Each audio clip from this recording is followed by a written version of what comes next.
ఈరోజు మనం బాబాగారు చెప్పిన కొన్ని అమృత వాక్యాల గురించి మనం ఇప్పుడు తెలుసుకుందామండి.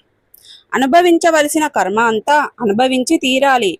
అనుభవించవలసిన కర్మ పూర్తి కాకపోతే మరొకసారి జన్మించవలసి వస్తుంది. అందువలన ఈ కష్టాన్ని కాస్త ఓర్చుకో. ఆత్మహత్య చేసుకోకు.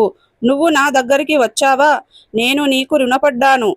నేను నీ వద్దకు రావాలి. నేనేం చేసేది? నా దగ్గర ఏముంది? ఎవ్వరూ నేను చెప్పినట్లు వినరు. నాకు కావాల్సింది నిష్ఠ. నీవు వాటిని సమర్పించలేవు.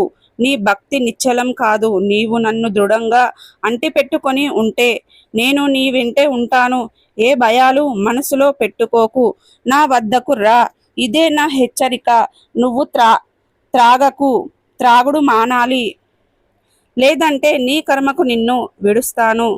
వీడే అంతా టక్కరి వంక భజన చేస్తూనే నా గురించి ఇతరులకు అడుగుతాడు.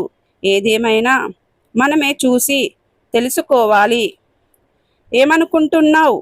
ఈ ఇంటికి యజమానిని నేనే.